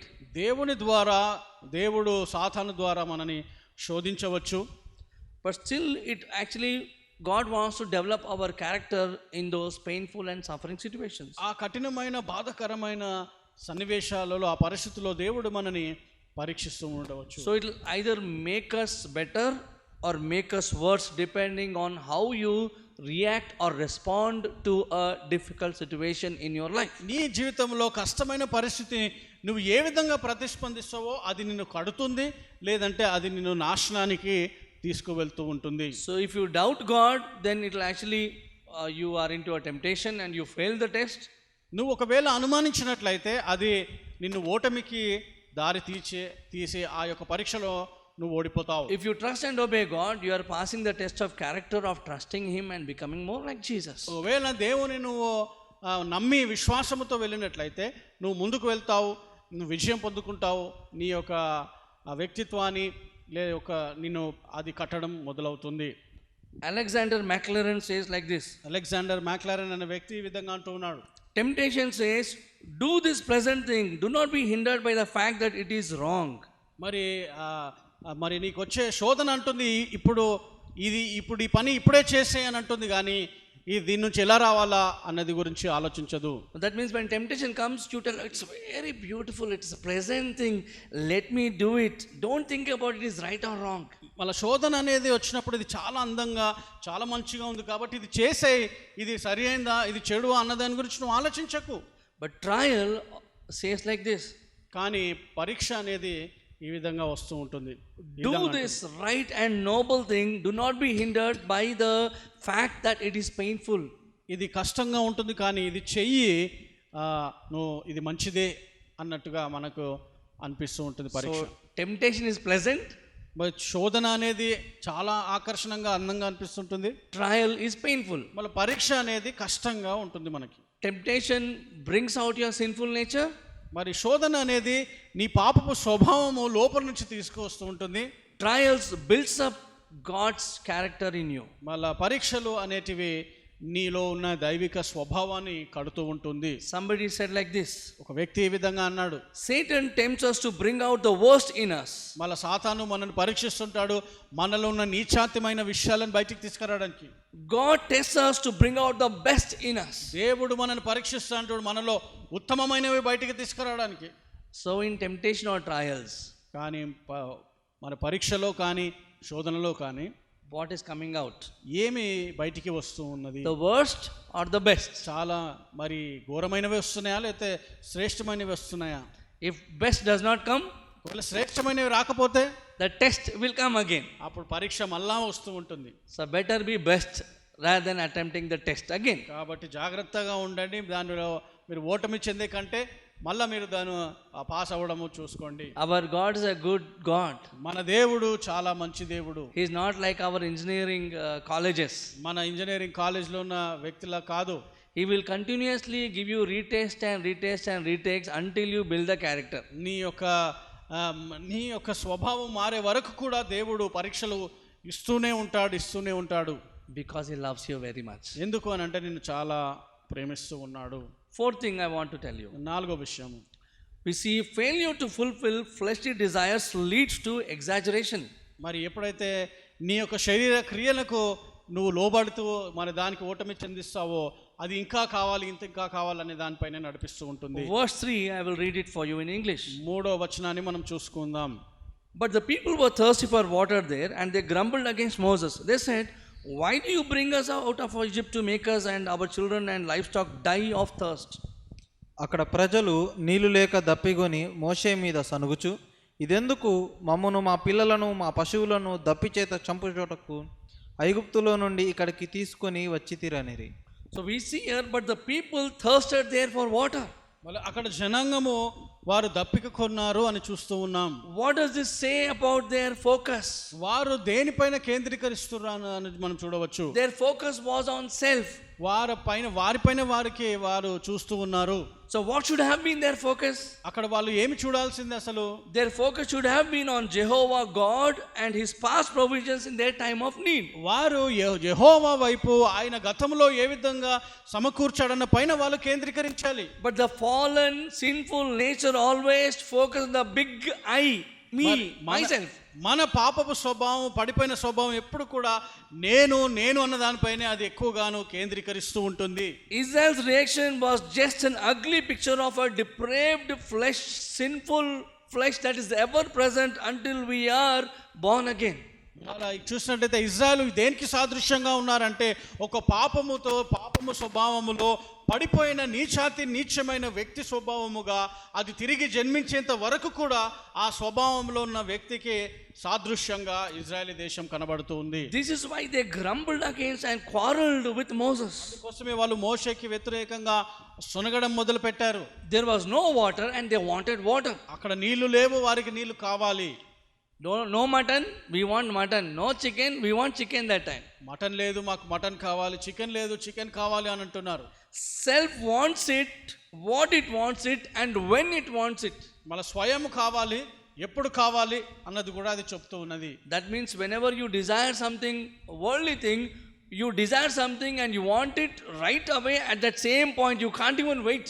మరి లోకంలో ఈ లోక సంబంధమైన ఆ వస్తువులను ఆశిస్తుంటావు, ఆశించినప్పుడు అది అప్పుడే కావాలి అని దానికోసం నువ్వు ప్రయాసపడుతుంటావు. So when you focus on the physical things, your focus will actually lead you to grumbling and doubting God. ఎప్పుడైతే భౌతిక సంబంధమైన వస్తువులపైన, విషయాలపైన నువ్వు మరి కేంద్రీకరిస్తుంటావో అప్పుడు అది కావాలనేసి అది కోరుతూ ఉంటుంది. We see here that they started making up a crazy scenario that Moses had brought them out of Egypt to die in the wilderness. మరి వారు ఇక్కడ మోషేని మరి ఆ బంధకాల నుంచి విడిపించి ఈ అరణ్యంలో చనిపోవడానికి తీసుకొచ్చారు అని వాళ్ళు చెప్తూ ఉన్నారు. So they are telling, why did you bring us from Egypt to kill us, our children, our livestock in the wilderness? We were better in Egypt. మరి వారు చూసినట్టయితే పోలుస్తున్నారు, ఎందుకు మమ్మల్ని మరి బంధకాల నుంచి ఐగుప్తు నుంచి తీసుకొచ్చి ఈ అరణ్యంలో చంపడానికి, మా పిల్లలను, మా పశువులను వీళ్ళన్నిటి కూడా చంపడానికి తీసుకొచ్చావా అని మోషేని ప్రశ్నిస్తూ ఉన్నారు. They forgot in Egypt, they were crying to God, telling, we are suffering, we are not able to bear this. మరి వాళ్ళు మర్చిపోయారు ఏంటంటే ఐగుప్తు దేశంలో ఆ బానిసత్వానికి వారు ఏడుస్తూ దేవునికి మొరపెట్టినట్టుగా మనం చూస్తూ ఉన్నాం. So they are actually mad, forgetting their past from where they came from. వాళ్ళు చూసినట్లయితే వారి మూర్ఖత్వంతో వారి గతము, వారు ఎక్కడి నుంచి ఏ పరిస్థితుల నుంచి వచ్చారన్న విషయాన్ని వారు మర్చిపోతూ ఉన్నారు. You tell me, do you believe God brought them to kill in the wilderness from out of Egypt? మరి మీరు నమ్ముతున్నారా? మీరేమనుకుంటున్నారు? మరి ఆ దేవుడు నిజంగానే వారిని ఐగుప్తు నుంచి బయటికి తీసుకొచ్చి అరణ్యంలో చంపడానికి తీసుకొచ్చాడా? So what do you think when you are in a problem, do you think God saved you so that he will leave you alone like orphans? మళ్ళీ మీరేమనుకుంటున్నారు? మీరు ఏదైనా సమస్యలో ఉన్నప్పుడు దేవుడు మిమ్మల్ని రక్షించి మరి ఈ యొక్క సమస్యలో మిమ్మల్ని విడిచిపెట్టి అనాథలుగా వదిలేస్తాడా? No, he is a savior to be with us. He wanted to become our father. He wanted to make us children. Though we were alienated and enemies of God, he made us his children through his sacrifice. మరి చూసినట్లయితే ఆయన యొక్క త్యాగము ద్వారా మనము ఆయనకు శత్రువులుగా, వ్యతిరేకంగా ఉన్నప్పటికీ దేవుడు మనని ఆయన తండ్రిగా ఉండాలని, పిల్లలుగా మనల్ని ఉండాలని తనను తాను అర్పించినట్టుగా చూస్తున్నాం. Your suffering should always remind us Christ's suffering and be comforted. మరి నీ యొక్క శ్రమలు అనేటివి ఎప్పుడు కూడా క్రీస్తు శ్రమలతో పోల్చుకొని మనం చూసుకోవాలి. When people are out of fellowship with God, మరి ఎప్పుడైతే జనాలు మరి దేవునితో మరి సహవాసం లేని పరిస్థితిలో ఉన్నప్పుడు they end up saying and doing things which actually does not make any sense and does not even make the situation better. మరి ఆ పరిస్థితిలో వాళ్ళు అర్థవంతము కాని మాటలు వాళ్ళు మాట్లాడుతూ ఉంటాడు. మరి ఇంకా ఆ సమస్య నుంచి ఇంకా మేలు జరగదు కానీ కీడే జరుగుతూ ఉంటుంది.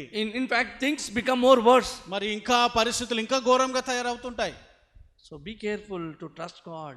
మరి చాలా జాగ్రత్తగా ఉండండి దేవుణ్ణి నమ్మే విషయంలో. Now God is leading Israelites to a land flowing with milk and honey. దేవుడు వాళ్ళని మరి పాలు తేనెలు ప్రవహించే దేశానికి దేవుడు వారిని నడిపిస్తూ ఉన్నాడు. And before they could be in that land, God wanted them to learn an important lesson. మరి వారు ఆ స్థలానికి వెళ్ళక మునుపు దేవుడు వారికి చాలా ప్రాముఖ్యమైన పాఠాలు నేర్పిస్తూ ఉన్నాడు. That was they always needed to depend on God. God wanted to teach them that, and God wants you to teach that. దేవుడు అవి వాళ్ళని నేర్పిస్తున్నాడు. ఏంటంటే ప్రతి పరిస్థితుల్లో దేవుని పైన ఆధారపడాలని దేవుడు కూడా నీకు అదే నేర్పిస్తూ ఉన్నాడు. ఆయన పైన ఆధారపడాలని ప్రతి విషయంలోనూ. So we see in this situation when their focus was on self, they were exaggerating and telling, you wanted to kill us. మరి ఎప్పుడైతే వాళ్ళపైన వాళ్ళు కేంద్రీకరించారో వాళ్ళు అంటున్నారు, నువ్వు మమ్మల్ని చంపడానికే తీసుకొచ్చావని. So we noticed their circumstances were in control of them, but emotionally they were out of control. వాళ్ళ పరిస్థితులు వాళ్ళ చేతిలో ఉన్నాయి, కానీ వారికి ఉన్న భావోద్రేకాలు వారి అదుపులో లేవు. They were suffering a panic attack and a temper tantrum at the same time, and they actually scolded Moses. మరి వారికి ఉన్న పరిస్థితిలో వాళ్ళు భయంకరమైన పరిస్థితిలో వెళ్ళి ఆ మోషేని తిట్టడము మొదలు పెట్టారు. When you are waterless in wilderness, do you blame others for your problem or do you cry out to God? మరి నీకు మరి అరణ్యంలో తాగడానికి నీళ్లు లేని పరిస్థితిలో ఉన్నప్పుడు నువ్వు దేవునికి మొర పెడతావా, లేకపోతే ఇతరులను వారిని నిందిస్తుంటావా, వారి ద్వారానే నేను ఈ పరిస్థితిలో వచ్చానని అంటావా? Men have a spiritual thirst for pardon, holiness and salvation. మరి పురుషులకు చూసినట్లయితే ఆ దేవుని పట్ల ఒక దప్పిక కలిగి ఉంటుంది, పరిశుద్ధతలో దప్పిక కలిగి ఉంటుంది. Learning won't satisfy the thirst. మరి ఆ నేర్చుకోవడము అనేది ఆ యొక్క దప్పికను చల్లార్చదు. Riches or pleasure won't satisfy it either. మరి చూసినట్లయితే ఈ లోకంలో ఉన్న సుఖభోగాలు కానీ ఆ గొప్పగా అవ్వాలన్న ఆ యొక్క ధనము మనను తృప్తిపరచదు. Only the Lord Jesus Christ can quench the longing in your heart and my heart. మరి నీ హృదయములో నా హృదయములో ఉన్న ఆ కోరికను ఆ దేవుడు మాత్రమే దాన్ని తీర్చగలుగుతాడు. Jesus said, I am the living waters. దేవుడు యేసు ప్రభు అన్నాడు, నేను జీవజలమై ఉన్నాను అని అన్నాడు. So we need to actually turn to God and cry to God rather than complaining and quarreling against God and his leaders. మన దేవునికి వ్యతిరేకంగా మాట్లాడే కంటే, ఆయన నాయకులకు వ్యతిరేకంగా మాట్లాడే కంటే దేవుని వైపు మనము చూసి మొరపెట్టాలి. So in conclusion, we see in chapter 17 that the complaining actually rose them into quarrel. మరి ఆఖరిలో మనం ఈ యొక్క 17వ అధ్యాయంలో ముగింపు చూసినట్లయితే ఒక గొడవకు కారణానికి తీసుకువెళ్ళింది. In reality, their complaint was with God, but they picked up a fight with Moses. మరి వారు వాస్తవానికి దేవునితో సమస్య ఉంది, కానీ వారు మోషేతో తలబడుతూ ఉన్నారు. And they actually were questioning God if actually God was with them in that situation. వారు దేవుని ప్రశ్నిస్తున్నారు, దేవుడు నిజంగా ఈ పరిస్థితిలో మాతో ఉన్నాడని ప్రశ్నిస్తున్నారు, అనుమానిస్తున్నారు. Yet he always met their needs. అయినప్పటికీ దేవుడు వారి ప్రతి అవసరతను కూడా తీర్చాడు. Albert Lee, in Our Daily Bread devotional book, he says like this. Albert Lee అనే వ్యక్తి మరి అవర్ డైలీ డివోషన్స్ అనే ఆ డైలీ బ్రెడ్లో ఈ విధంగా చెప్తూ ఉన్నాడు. If we are honest, మనము నిజాయితీగా ఉన్నట్లయితే we would have to admit that we sometimes complain when God is not coming through for us the way we want. మనము ఏ విధంగా దేవుడు మన జీవితంలో పని చేయాలి రావాలో అన్నప్పుడు మనము నిరాశపడతాము. And we accuse God as if God is absent and is not interested in our lives. దేవుడు మర్చిపోయాడు, మన జీవితాలను పట్టించుకుంటలేడు, మన జీవితాలను పట్ల ఆయనకి ఎలాంటి ఆశ లేదు అని మనం అనుకుంటాం. And Lee says, but when our hearts is concerned with God's purposes rather than our own selfish desires, మన సొంత స్వభావాల కంటే దేవుని యొక్క చిత్తాన్ని, దేవుని విషయాల్లో మన హృదయము ఆకర్షింపబడి ఉన్నట్లయితే we will be patient and we will trust him to provide all that we need. దేవుని పట్ల ఓర్పుతో ఉంటాము. మనకు కావాల్సిన ప్రతిదీ కూడా ఆయన మనకి ఇస్తాడన్నది నెమ్మది, ఓర్పు మనకుంటుంది. Then we won't develop the bad habit of complaining. అప్పుడు మనకు ఈ చెడు అలవాటు దేవునికి ఆ సునుగడం అనేది మనకు ఉండదు. A poem, it says, Brannan says like this. బ్రానన్ అనే వ్యక్తి ఒక పదము ఒక మాట ఈ విధంగా అంటున్నాడు. Those Christians who with thankful hearts, మరి ఏ క్రైస్తవులైతే మన కృతజ్ఞత హృదయం కలిగి ఉంటారో, they praise God throughout the day. వారు దేవుని దినమంతా కూడా ఆరాధిస్తుంటారు, దేవుని స్తుతిస్తుంటారు. They won't tend to grumble and complain. వారు దేవునికి మరి వాళ్ళు ఎలాంటి కూడా సునగడం గునగడం చేయరు. when things don't go their way. వాళ్ళ ఇష్ట ప్రకారంగా వాళ్ళు అనుకున్న ప్రకారంగా పనులు జరగకపోతే, So if you have forgotten everything that I told, నేను చెప్పింది అంతా కూడా ఒకవేళ మీరు మర్చిపోయినట్లయితే, so this point remember. ఈ ఒక మాటను మీరు గుర్తుపెట్టుకోండి. To conquer the habit of complaining, count your blessings. మరి మీరు గునగడము దేవుని పట్ల, సునగడము దీని నుంచి నువ్వు బయటికి రావాలని అంటే మీ దీవెనలను మీరు లెక్క పెట్టుకోండి. Let us close our eyes and pray. మన కళ్ళు మూసుకొని మనం ప్రార్థన చేసుకుందాం. Father, we thank you తండ్రి దేవా, మీకు వందనాలు that you have చెల్లిస్తున్నాం. loved us. మీరు మమ్మల్ని ప్రేమించారు. You always been faithful in our lives. మీరు ఎప్పుడు కూడా మా జీవితంలో నమ్మదగిన దేవునిగా ఉన్నారు. When we face trials and temptations, మేము ఎప్పుడైతే పరీక్షలు, ఆయా ప్రభు శోధనలు ఎదుర్కొంటామో, help us not to complain, ప్రభు మాకు సహాయం చేయండి. మేము మీకు గునగడము సునగడం చేయొద్దు ప్రభువా, but count your blessings in all those situations, Lord. ఆ పరిస్థితులన్నిట్లో కూడా మాకు ఉన్న దీవెనలన్నీ కూడా మేము లెక్క పెట్టుకున్నట్టుకు మాకు సహాయం చేయండి. Till today you have been faithful, ఇప్పటి వరకు కూడా మీరు నమ్మదగిన దేవునిగా ఉన్నారు. and you will be faithful forever, O God, though we are unfaithful to you. మీరు ఎప్పటికీ కూడా నమ్మదగిన దేవునిగా ఉంటారని మేము మరి నమ్మకం లేని వ్యక్తిగా ఉన్నప్పటికీ ప్రభువా, may not be self-centered, God, but also maybe look up to you, Lord. ప్రభువా, మేము స్వయం పైన మా పైన మేము చూసుకోవడం కాదు, కానీ మీ పైన చూసే, మీ పైన మా కన్ను దృష్టి ఉండటకు సహాయం చేయండి. In Jesus' name we pray. యేసు నామములో ప్రార్థిస్తున్నాం. Amen. ఆమేన్.